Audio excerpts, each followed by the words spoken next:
વડોદરાના હરણી બોટ કાંડમાં મુખ્ય આરોપી નિલેશ જૈન ઝડપાયો છે. નિલેશ ઉપરાંત દોષી પરિવારની પણ ધરપકડ કરવામાં આવી છે. જતીન દોશી, નેહા દોશી અને તેજલ દોશીની ધરપકડ કરાઈ છે. એસઆઈટીએ ચારેય આરોપીને ઝડપી પાડ્યા છે. બોટ કાંડમાં ધરપકડનો આંક 13 પર પહોંચ્યો છે. હજુ પણ 6 આરોપીઓ પોલીસ પકડથી દૂર છે.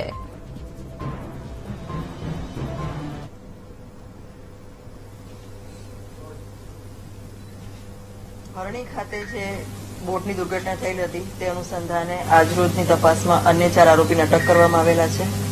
આરોપી નિલેશ જૈન એમને વટામણ ખાતેથી અટક કરવામાં આવેલા છે અને અન્ય 3 આરોપી જે છે જતીન કુમાર દોશી, તેજલબેન આશીષભાઈ દોશી અને નેહાબેન દીપેનભાઈ દોશી, આ 3ને પણ અટક કરવામાં આવેલા છે. જે જતીન કુમાર દોશી છે એ 5% ભાગીદાર છે, તેજલબેન દોશી છે એ પણ 5%ના ભાગીદાર છે અને નેહાબેન દોશી છે એ પણ 5%ના ભાગીદાર છે. અને નિલેશ જૈન છે એ આ જે બોટ અને રાઇડ્સ છે એનું સંપૂર્ણ સંચાલન કરતા હતા અને એફઆઈઆરમાં આપણે પાછળથી એમનું નામ ખોલવામાં આવેલું હતું. અમારી અત્યાર સુધીની તપાસમાં એવું ફલિત થતું હતું કે આ તમામ વહીવટ પરેશ શાહ અને નિલેશ જૈન કરી રહ્યા હતા અને એક પેટા કોન્ટ્રાક્ટ પણ એમની સાથે કરવામાં આવેલો હતો. એ દસ્તાવેજ પણ અમે મેળવી રહ્યા છીએ અને આ સિવાય અગાઉ જે અટક કરેલા તે આરોપીઓને અમે ક્રોસમાં પૂછપરછ કરી અને એમાં એવું જાણવા મળેલું છે કે આ જે પેટા કોન્ટ્રાક્ટ આપવામાં આવેલો છે પરેશ શાહ દ્વારા એ અન્ય કોઈ પણ જે ભાગીદારો છે એમને જાણ કરવામાં આવેલી નહોતી. આ સિવાય જે અગાઉ આ પેટા કોન્ટ્રાક્ટ આપ્યો એની પહેલા જે ટ્રીસ્ટારને કોન્ટ્રાક્ટ આપવામાં આવેલો હતો એના દસ્તાવેજ પણ અમે કબજે કરેલા છે અને એ દસ્તાવેજો એ લોકોએ કોર્પોરેશનમાં રજૂ કરેલા છે કે નહીં એની પણ અત્યારે ચકાસણી ચાલી રહી છે.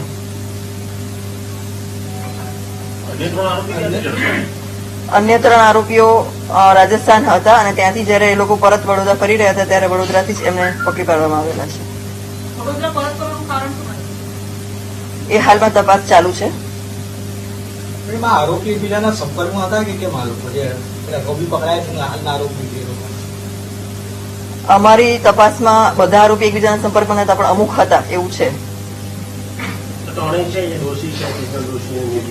એ 3 એક જ જગ્યાએ સાથે હતા. જતીન કુમાર હીરાલાલ દોશી છે, એમના પત્ની તેજલબેન દોશી છે. ના,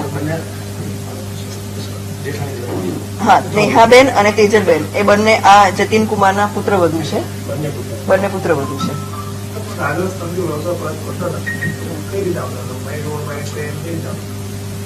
એ લોકો બાય રોડ આવી રહ્યા હતા અને અમારી તપાસમાં એટલે ટૂંકમાં અમારી જે ટીમ છે એને જેની પાછળ લાગેલી હતી જે અમારી ટીમ એ ટીમને જાણ થઈ કે એ લોકો વડોદરા પરત ફરી રહ્યા છે અને આ જગ્યા પર આવવાના છે એટલે અમારી ટીમે ત્યાં જઈને એમને અટક કરી લીધેલા છે.